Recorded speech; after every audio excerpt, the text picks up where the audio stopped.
Hello, welcome to another video. In today's video we're going to be looking at Auto FPS versus Dynamic FPS and Microsoft Flight Simulator 2024 performance overall. I have been trying to work out, I've spent hours upon hours trying to work out how I can make this sim playable, as the sim itself, it's awesome, the planes in it are awesome. You know, you can fly an A330 now, which is actually half decent. You can fly an A321 Neo.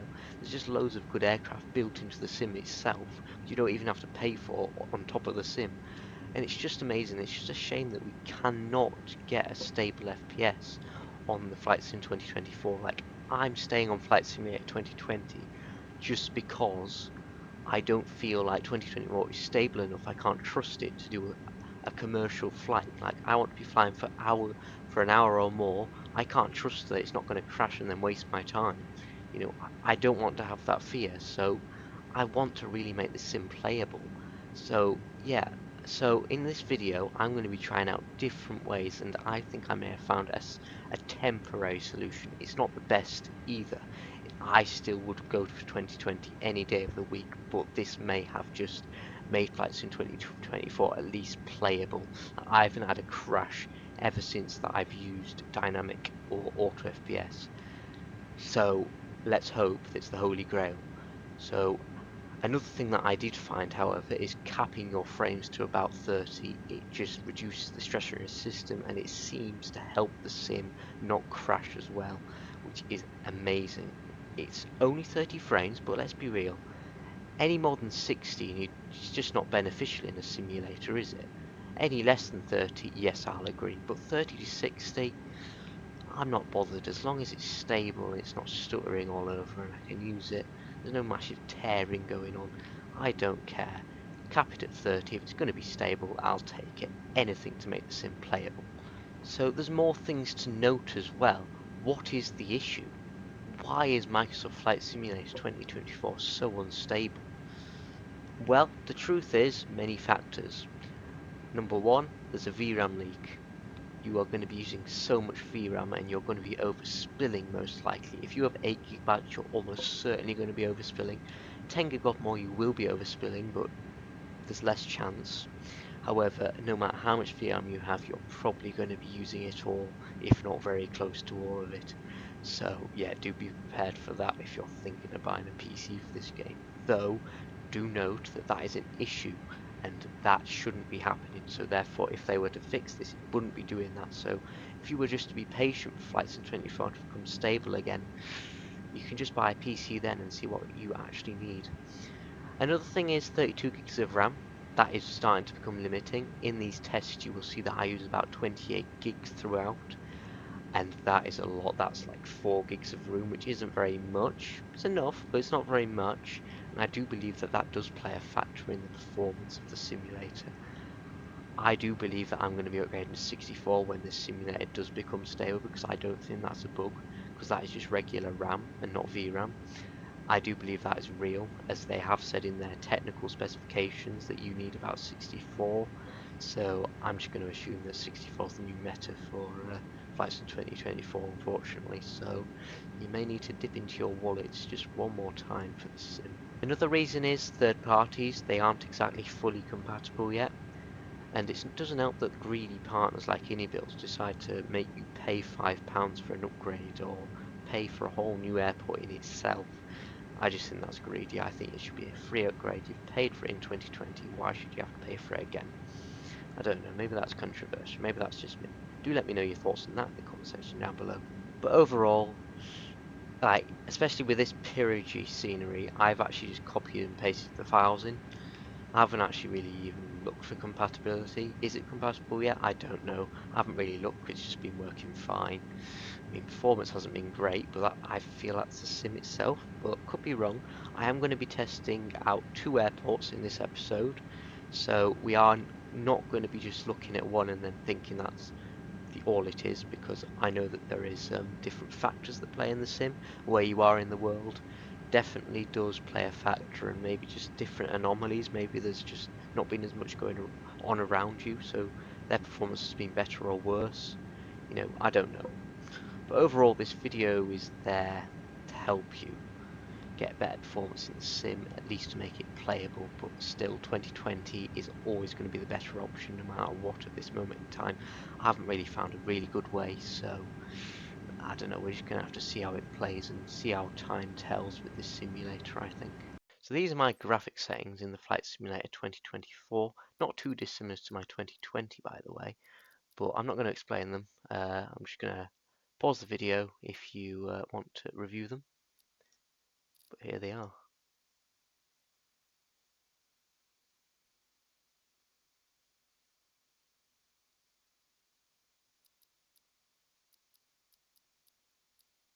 Here we are on the ground at Edinburgh again, with no Auto FPS on and no Dynamic FPS filtering on from the Microsoft Flight Simulator 2024. Just native uncapped frames.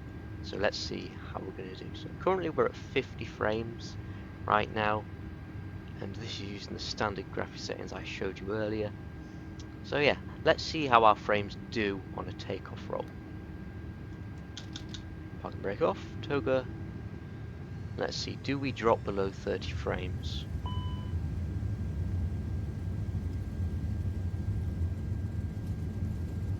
.40 frames there. 39. Back up to 43. 44. That seems pretty nice. Let's rotate. 39. Gear up.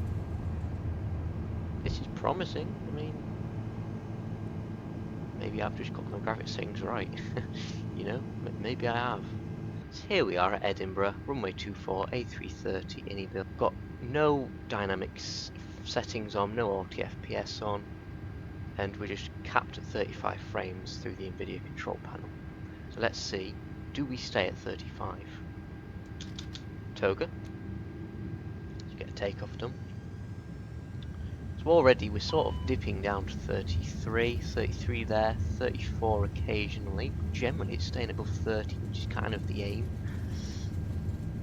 So this could be decent. I mean, but yeah, there's 33 again. 33, 32 for a split second there. Just rotating now. Oh, yeah, we dipped a bit. We did dip a bit there. We dipped up to about 29 for a split second there. But generally, it's pretty smooth. I mean, we basically stayed above 30 that whole time. 30 frames, so do we need dynamic settings? I don't know. Let's see. Let's do some further tests. So there are some things to note on Auto FPS before we move on. So Auto FPS essentially controls your graphics settings overall. It can control your clouds level of detail, your terrain level of detail, and your object level of detail to sort of optimize it to get you the best frames possible. We currently have a terrain level of detail of 50 on the ground at Edinburgh. Just on the runway, nothing to see. This is because, well, what more can we see than a few trees and the airfield? Not much. So there's no point having a higher terrain level of detail rendering things you can't even see. Trying to render other things in, just reducing your performance, you know. You might as well get a higher frame rate or a more stable frame rate. So Auto FPS can also be set up so you can say that you want a minimum of 100 terrain level of detail and a maximum of 200 terrain level of detail, or you can change those numbers as you wish. But one thing to note is you might not be able to get those numbers. You know, if your PC isn't powerful enough, you might not be able to get those numbers. So you do need to have a little tweak around with it, see what your PC can handle before you start going in saying you want this and want this. So what I've done is just left it at default, which is minimum terrain level detail of 50 and a maximum terrain level detail of 200, which I agree with, because 200 you don't need it any more than that. I think it's just unnecessarily, and it's just going to hog your performance. And I don't think we're ever going to get 200 unless we're at the cruise over the clouds. But then again, what more can you see anyway? Then you've also got your object level of detail, which is the same thing. You know, you can set those as well. Also specify a target FPS to do. But you can also do what I'm going to do, is just leave it what Auto FPS thinks you can get. So we're back again at Edinburgh, runway 24, we're now using Auto FPS. So Auto FPS, the settings are set to minimum train level detail of 50, maximum train level detail of 200. Target's 59 FPS right now, and we've got Auto FPS fully turned on. Shall we see how performance plays out with Auto FPS? Let's do a takeoff. Parking brake off, toga.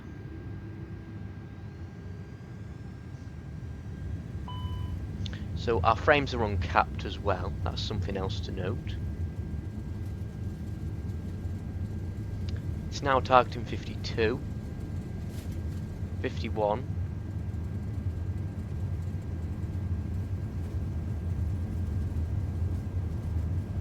rotate, gear up, 49, 50, back up again, heading up to 60 now. That VRAM is also pretty low as well. RAM is at 27.3. Yeah, generally this tool seems to be very powerful. So here we are, Edinburgh again at runway 24, but this time with the Microsoft Flight Simulator 2024 dynamic FPS settings, and we've set that to 35 minimum FPS. So we're at 50, about the same as Auto FPS on the ground. So let's do a takeoff. Let's see how the frames go and compare. So 47, 46, 45, 44, 43, 42, 41, 41, 40, 43 again, 35 I saw. It's very just like fluctuant really. 38, 37. So it looks like a minimum of 35 there, which is what we set it to. That did a pretty good job, so maybe this means we don't need any third-party Auto FPS programs. So just to confirm that we're not getting any flukes here, I'm here at the default handcrafted JFK by Asobo, and I've got no dynamic frame scaling on and no Auto FPS. This is standard uncapped frames. So let's see how our performance goes out of here. So we're currently at 50, as we were at Edinburgh, so that's a good sign. 47, 48, 46, 45, 44, 43, 42, 40, 39, 35, 32, for a split second there, 37,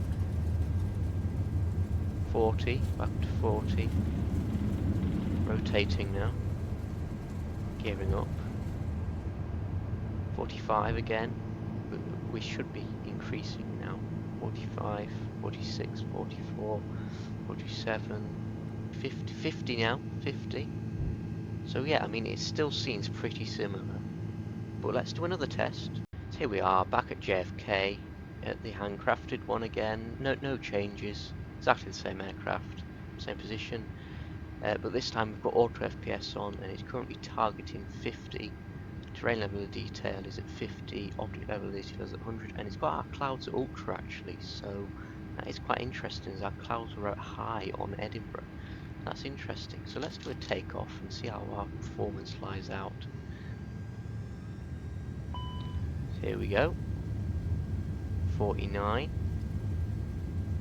46, 40s-ish, 45, 40, 39, 37, 38, 40, 39.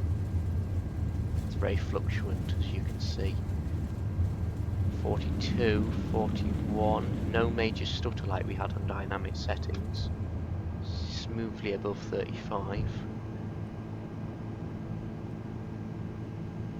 Positive rate, gearing up. 40, ooh, a bit of a stutter there, but I think that's more of a sim thing than a Auto FPS thing. 50 frames again. That's pretty nice. I mean, generally that did a pretty good job as well. Ooh, pretty hard competition. So for this test we're at JFK again, handcrafted by Asobo in the A330, but this time we've got dynamic settings set to 35 minimum frames per second. So let's see how performance comes out of here. So So we're at 50 again, around about 50, 48 on the ground at JFK. Now the only disadvantage with dynamic settings is the fact that we can't see what it's actually doing. So we've just got to look at the frames. 40, 39, 39, 40, 38, 37. Ooh, a bit of a stutter into the 20s now. Ooh, that's a bit stuttery there. That's a sim stutter, that. Really bad. 40s though again. It's come back up. It's redeemed itself. Positive rate, gear up. 40. 40. So we should be increasing now. Yeah, so I mean, generally that is doing a decent job. So to conclude, what was your favourite? Did you prefer Auto FPS or did you prefer the Dynamic FPS built into the sim? Or do you feel that you don't need any technologies to use? Do you think it's just stable as it is? Of course, this may vary on computer system because I have a different computer system to you, most likely. So, you know, I don't know. Maybe if you have a more powerful system, maybe it's not as significant. Maybe lower end systems, it's more significant. I don't know. Of course, the only way of knowing this is by different people testing this and saying if it's better or not. For me, I think that it is better, but I do believe that Auto FPS does a little bit better of a job. However, the dynamic mode, it was not bad at all. If you fear downloading Auto FPS, because Auto FPS is actually it's an unofficial program, and it's actually frowned upon on the Microsoft Flight Simulator Discord, so, and you can actually even get in some trouble for talking about it over there. So I do highly, you know, suggest downloading it at your own risk, because it will say it's a virus. It's not a virus. I will leave a link in the description if you do want Auto FPS, but honestly, dynamic FPS is good enough. But maybe you're not ready for Flight Sim 2024 yet. Maybe it's too unstable for you, which I don't fault you. I don't use Flight Sim 2024 for any of my commercial flying really now, unless I really want to fly this A330 or the A321neo, as those aren't in MSFS 2020 in any shape or form. So yeah, do let me know your thoughts in the comment section down below, and I do hope this video has been helpful in showing you a comparison between them. Of course, it might not have been exactly the best because my computer system, of course, is different, as I've said, but generally, hope it's helped you, and please do enjoy the rest of your day, evening, night, or whenever you may be watching. Thanks for watching. See you in the next one. Bye, guys.